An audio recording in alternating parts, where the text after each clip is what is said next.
Of all the people that have ever lived, there is no one that is more controversial, that stirs up opposing views, more so than Jesus. Jesus, all you have to do is say his name to a group of people, and everyone seems to have opinion about who he is. Jesus is, for us as believers, us as Christians, the founding point, the starting point of our faith. Without Jesus, nothing else makes sense. It's no wonder that Jesus himself describes himself by quoting a prophecy in the Psalms that he is the cornerstone. Everything else on our Christian faith is built on this idea of who Jesus is. Now, the writer of Hebrews, not exactly sure who he was. We don't know who he was writing to, but he points out how Jesus is, again, the most important part of our faith. Let's read what it says in Hebrews chapter 12, verse 2. It says, looking to Jesus, the founder and perfecter of our faith. He is the beginning point and the framework in which everything of our faith makes sense. Without Jesus, our faith, again, doesn't connect. It doesn't make sense. It makes me think of the story by Lee Strobel that we have spent some time watching and talking about in class. He was determined to bring down Christianity, to prove that Christianity was not true. And in order to do that, he went straight for the most important part of our Christian faith, and that is the person of Jesus and his work of dying and rising again, where he conquered death and sin.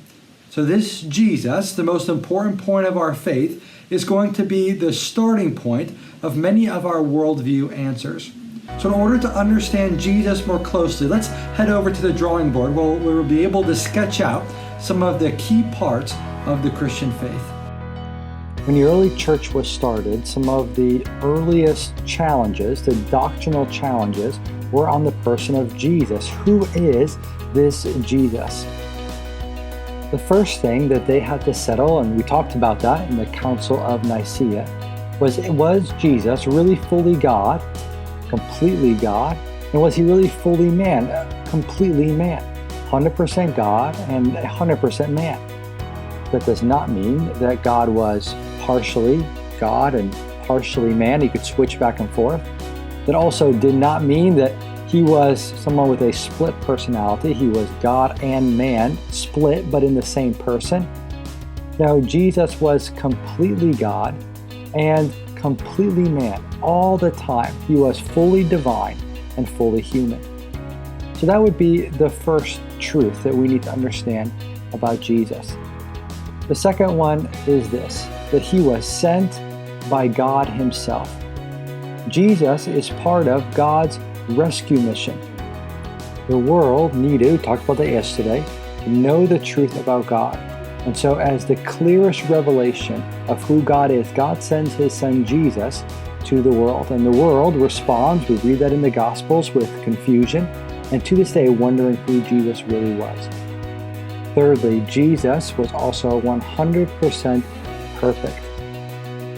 That means that Jesus did nothing wrong, no wrong ever. Now this was unique and special because that has never been done before. In human history, there has not been another human that has been perfect in everything that they did. And then fourthly, Jesus is the fulfillment of all of the prophecies. He fulfilled every single one of the prophecies in the Old Testament.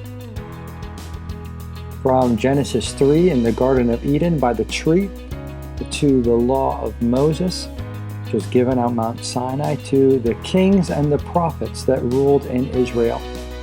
All of these people spoke about the coming Messiah, and they all connected to the point where Jesus came. Jesus fulfilled all of these prophecies. So Jesus is fully God, fully man. He's sent by God. He fulfilled the prophecies. He's 100% perfect. But Jesus has three titles. And the first one is this: Jesus is our prophet. Just like the prophet would point to God, Jesus points us to who God is. Secondly, Jesus is also our priest. Just like the priest would atone for people's sin, Jesus has done that. And then lastly, Jesus is our royal king. who will come again to judge the world.